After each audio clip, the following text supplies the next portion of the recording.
All right, learners, welcome to our continuation of business studies and economics.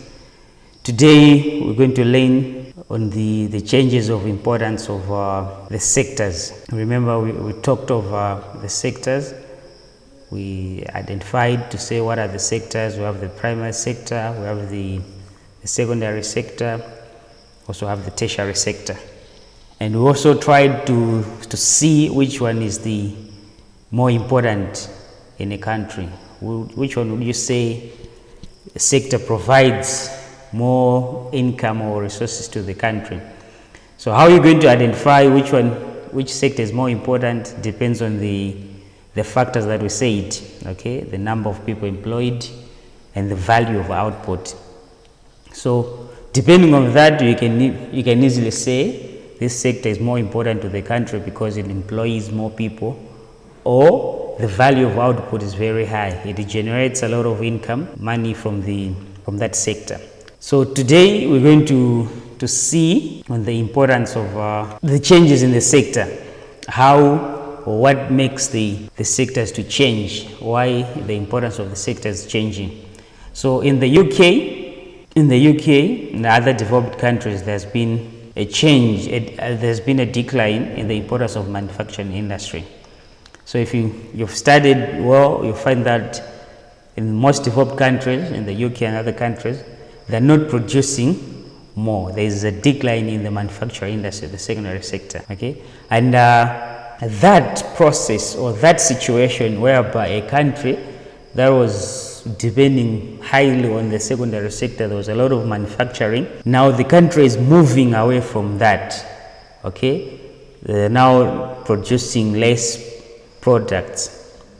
That situation is called deindustrialization, or it's a process, okay? So that situation is called deindustrialization, the decline in the importance of the manufacturing or secondary sector in a country, okay? So if that happens, you now see, okay, so a country is now losing the level of manufacturing. They're not producing a lot of things in the country like they used to do.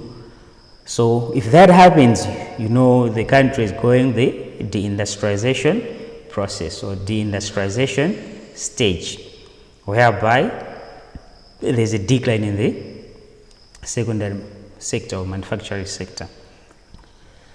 So if you also see, you find countries like China and India, they've now have the importance in the secondary sector. So starting from the 1980s, there have been an increase in the production level.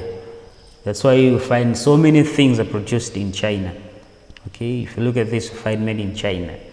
You look at this, you find it's from India. So they've been having a very relative importance over the secondary sector. Okay, so once you've seen that, you find there's that change where some countries are now stopping or they're reducing the level of production.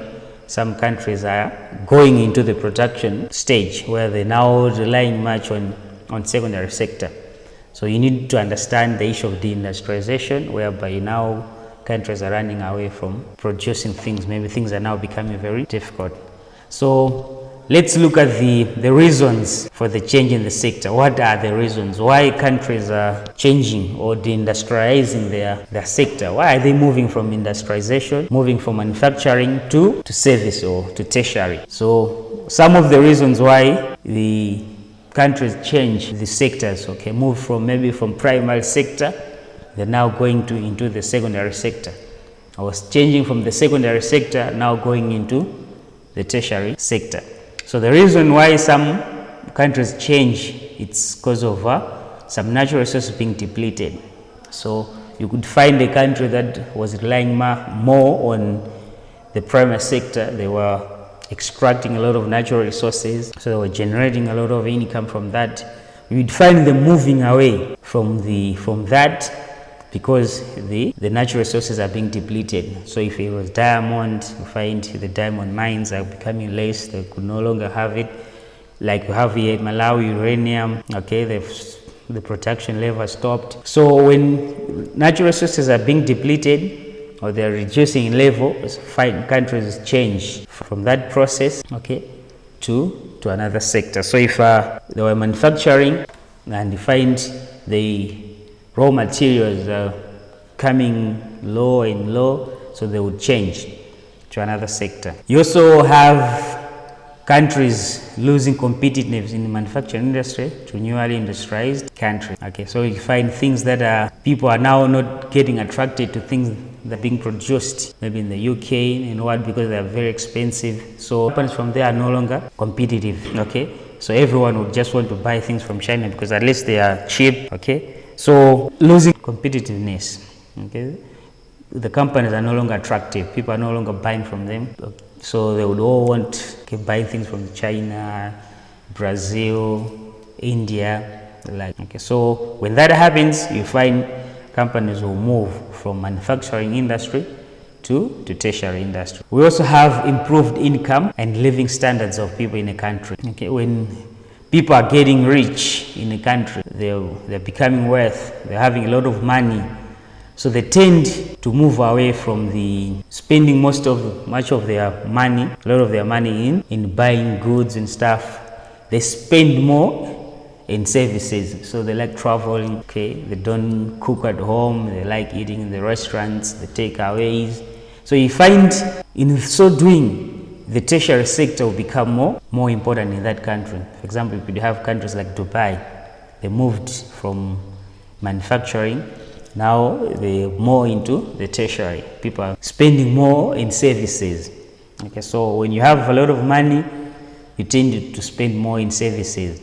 So that would make the tertiary sector to be more important. All right, so those are some of the reasons why countries move from one sector to another. So you need to understand them, and you should know that the activities will help each country to generate income. Now let's talk about mixed economy. Okay, the mixed economy. Remember the sectors, we could divide them in terms of the activities or the ownership. So if you remember properly, the issue of private sector and public sector, whereby we said resources that are owned by the government and some resources owned by the private sector.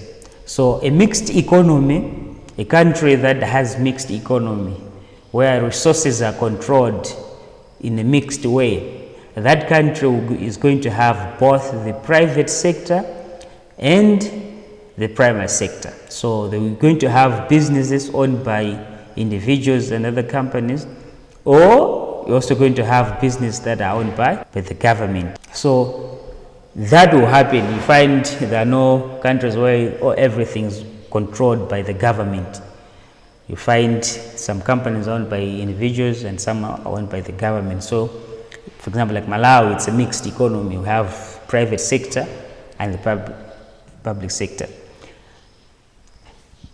In where maybe the country had a lot of businesses in the public sector, they try sometimes to sell the businesses to be now owned by the private individual. So a business that was owned by a government could now be owned by individuals. For example, railway companies in other countries they were owned by the government, now they're owned by the private sector. So some countries where energy production was owned by the government, now they can sell it and being owned by the private sector. So for example, they can sell ESCOM and make it owned by the private sector. So privatization is the process of selling government-owned businesses to the private sector.